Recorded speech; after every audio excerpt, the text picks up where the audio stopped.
Well, in many ways, the Muslim Brotherhood is more comfortable in its current role, which is opposition. Remember, this is what the Muslim Brotherhood has been doing for the last 80 years. It is its most natural state. But nevertheless, we're seeing a division within the Brotherhood right now. There are those who've been waiting for these 80 years and see this as their only window after being oppressed by various autocracies and military dictatorships. And so they are pressing right now, demanding that Mohamed Morsi be put back in power. At the same time, we're seeing a small group of younger Muslim Brotherhood activists who are now calling for greater participation in democracy, not necessarily calling for Morsi's reinstatement. This is an interesting fissure that we need to continue to watch. It reminds me to some extent of the break of Hamas from the larger Palestinian Muslim Brotherhood movement back in 1987, which obviously has endured. Whether this movement endures or not, I think the next few weeks will determine. Again, I think the Muslim Brotherhood is split on the question of violence. Some have openly called for an intifada. What that means exactly, we're not sure, but that certainly entails civil unrest.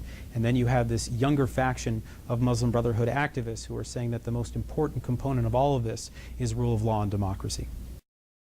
Well, I think the Salafi jihadis are among the least analyzed of the factions right now and could be the most consequential. I'm speaking specifically about Al-Ghama Islamiyah and Al-Jihad. These are two groups that were involved in terrorism. These were affiliates of Al-Qaeda during the 1990s.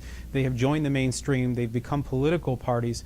But now, as this crisis plays out in Egypt, it's unclear where they stand. They have violence in their DNA. Whether that DNA comes out and exposes itself is something that I think will be incredibly consequential in the weeks to come. The Noor Party seems to be some sort of a swing player in all of this, but you know, again, I'm not as concerned with them as I am about these two other groups that were involved in mass violence during the 1990s. And as we talk about the potential for the Algeria scenario erupting in Egypt, I would say that these are the two that would have the most influence.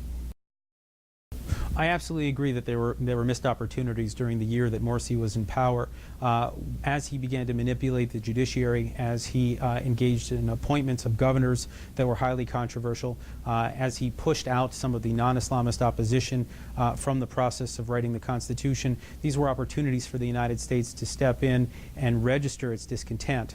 We missed those opportunities now. That was noticed by the non-Islamist opposition, and it's for that reason that we continue to see the posters of Ambassador Patterson and even President Obama being brandished in the streets.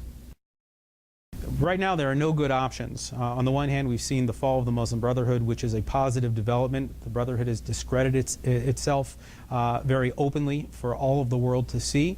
But at the same time, we've seen a very muscular military come in and start calling the shots. So in other words, the Army is not a good choice. The Brotherhood is not a good choice. Right now, I think it's understandable that there's a certain amount of paralysis on the part of the White House.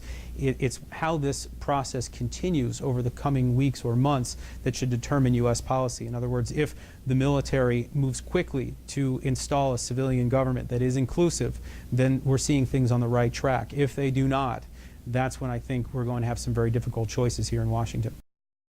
The U.S. should not suspend aid. There are too many interests at stake in Egypt right now, whether it's the Suez Canal, whether it's the U.S. military, whether having access to the Suez and other parts of Egypt, whether it's maintaining the Camp David Accords. These are all things that are crucial interests for the United States. I don't see how we could suspend aid without creating mass upheaval and losing our leverage with the Egyptian army.